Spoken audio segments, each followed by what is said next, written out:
Mercifully, the 2020 election is now over. So talk to me, Goose, because I feel the need for speed.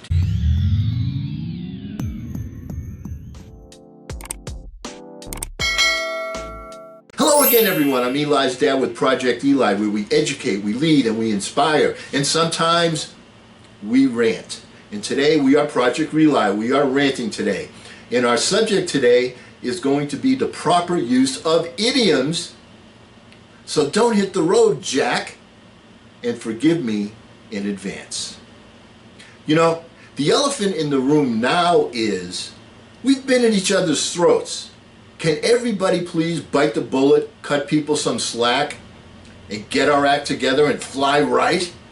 See, I'm producing this video on election day, but by the time you see this, the fat lady's already sung. So who won? Whoever it was, let's give them the benefit of the doubt and hang in there. Let's pray that this virus hasn't gotten too out of hand where we have to go back to the drawing board. The most recent numbers that I've seen, however, suggest that we should not cut corners or beat around the bush. We all need to get on the ball so that we don't miss the boat again in 2021. You see, this is not rocket science. It all boils down to no pain, no gain. And I'm not pulling your leg.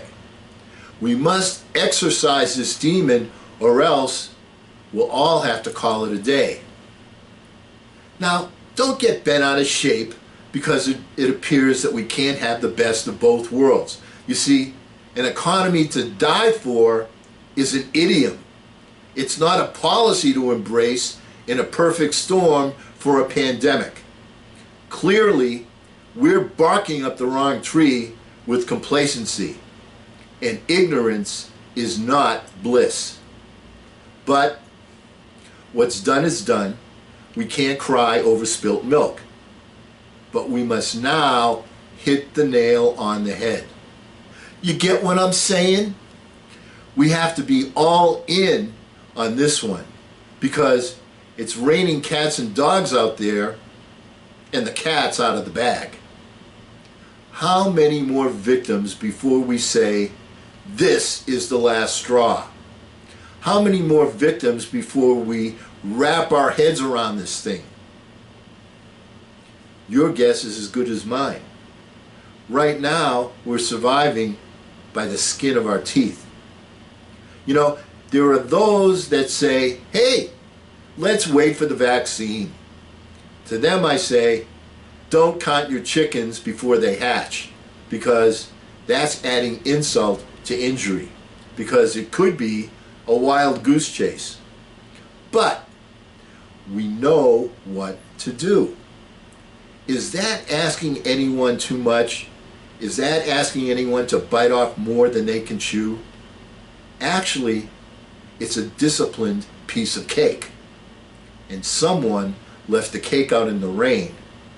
I don't know if I can take it because it took so long to bake it. Are we ever going to have that recipe again? Our mindset must include the phrase, who was that masked man? I didn't even get his name. It must embrace the concept to wash our hands of this whole thing, and that 6-foot fences make good neighbors. You know, there's no bigger fish to fry than this plague. So let's do it. We know what to do. We can't wait for herd immunity or a vaccine. We can't sit idly by. The virus has taken more than a pound of flesh already. The solution to this pollution requires discipline and vigilance. We can't continue to stall. We know the actions to take to flatten this curve. We can't wait for an if come.